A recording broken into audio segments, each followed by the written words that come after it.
గుజరాత్ కచ్ దగ్గర తీరం దాటిన బీపోర్జాయ్ తుఫాన్ బీభత్సం సృష్టించింది. గుజరాత్ తీర ప్రాంతాల్లో చిగురుటాకులా వణికిపోయాయి. గంటకు 150 కిలోమీటర్ల వేగంతో పెనుగాలులు వీచాయి. దీంతో వందలాది చెట్లు నేలకొరిగాయి. విద్యుత్ స్తంభాలు విరిగిపడ్డాయి. దాదాపు 4600 గ్రామాలకు విద్యుత్ సరఫరా నిలిచిపోయింది. సహాయక చర్యలు ముమ్మరం చేసిన ఎన్డీఆర్ఎఫ్ బృందాలు విద్యుత్తును వెంటనే పునరుద్ధరించారు. కూలిపడ్డ చెట్లను తొలగించి రవాణాను పునరుద్ధరించారు. 631 మంది వైద్య సిబ్బంది, 504 అంబులెన్సులను అందుబాటులో ఉంచారు. తుఫాన్ తీవ్రత కొద్దిగా తగ్గినా దాని ప్రభావం 2 రోజులు ఉంటుందని వాతావరణ శాఖ ప్రకటించింది.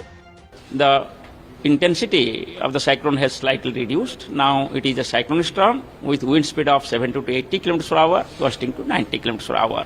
And we expect that by midnight it will weaken into a deep depression over North Rajasthan and over North Gujarat and adjoining South Rajasthan. Under its influence, there is continuous rainfall. Heavy to very heavy rainfall is occurring over Saurashtra and Kutch and adjoining areas of South Rajasthan and Gujarat region. తుఫాన్ బలహీనపడిందని, దాని కారణంగా కచ్లో భారీ వర్షాలు పడే అవకాశం ఉందని వాతావరణ శాఖ హెచ్చరించింది. ద్వారకా, జామ్నగర్, మోర్బీ ప్రాంతాల్లో భారీ నుంచి అతి భారీ వర్షాలు కురుస్తాయని చెప్పింది. పోరుబందర్, రాజ్కోట్లో భారీ వర్షాలు పడే అవకాశం ఉందని ప్రకటించింది. రేపు కూడా చాలా ప్రాంతాల్లో తుఫాన్ ఎఫెక్ట్ ఉంటుందన్నారు అధికారులు. और आगे जाके डिप्रेशन होते होते Kutch adjoining north Gujarat region लगभग होने का संभावना है. उसके कारण से बारिश रहेगा.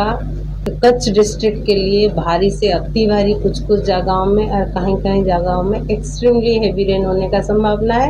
उसका साथ साथ देवभूमि, द्वारका, जामनगर, मोरबी में भारी से अति भारी बारिश हो सकता है. మరోవైపు భారీ వర్షాల కారణంగా కచ్లోని అనేక ప్రాంతాలు జలమయమయ్యాయి.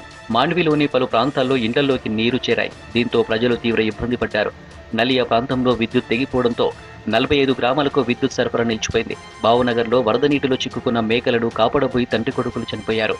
రాష్ట్ర వ్యాప్తంగా 23 మంది గాయపడగా 24 పశువులు చనిపోయినట్లు అధికారులు ప్రకటించారు. తీవ్ర అల్పపీడనంగా మారిన బీపోర్జాయ్ తుఫాన్ రాజస్థాన్ వైపు దూసుకెళ్తుందని చెప్పారు. దీంతో జాలోర్, బాడ్మేర్ జిల్లాలకు రెడ్ అలర్ట్ ప్రకటించారు. రాజస్థాన్ ప్రభుత్వ అభ్యర్థన మేరకు ఎన్డీఆర్ఎఫ్ బృందాలను పంపింది కేంద్రం. కర్ణాటకలో 4 బృందాలు, మహారాష్ట్రలో 5 ఎన్డీఆర్ఎఫ్ బృందాలు మోహరించాయి. భోజ్పూర్, జైసల్మేర్, పాలి, సిరోధి ప్రాంతాల్లో అతి భారీ వర్షాలు కురవనున్నాయి. कोई 1000 के आसपास गांव में बिजली सप्लाई डिस्टर्ब हुई है. उसमें से ऑलमोस्ट 40% गांव कच्छ जिले के हैं. कोई 800 पेड़ों को नुकसान हुआ है. गुजरात के सिवा दीव में हमारी टीम है. डाउन साउथ की बात करें तो मुंबई में 5 टीमें हैं और टीमें अलर्ट पे हैं. कर्नाटका में 4 टीमें हैं. तो जहाँ जहाँ इसका एक प्रभाव या जहाँ जहाँ स्टेट गवर्नमेंट से हमको रिक्वेस्ट आया था वहाँ हमने अपनी टीमें तैनात कर रखी हैं. గాంధీనగర్లోని స్టేట్ ఎమర్జెన్సీ ఆపరేషన్ సెంటర్లో బీపోర్జాయ్ తుఫాన్ ప్రభావాన్ని గుజరాత్ ముఖ్యమంత్రి భూపేంద్ర పటేల్ సమీక్షించారు. వరద పరిస్థితుల దృష్ట్యా ప్రధానమంత్రి నరేంద్ర మోడీ గుజరాత్ ముఖ్యమంత్రి భూపేంద్ర పటేల్తో ఫోన్లో మాట్లాడారు. తుఫాన్ పరిస్థితులను అడిగి తెలుసుకున్నారు. సహాయక చర్యలకు అన్ని విధాలుగా కేంద్రం అండగా ఉంటుందని చెప్పారు ప్రధాని నరేంద్ర మోడీ.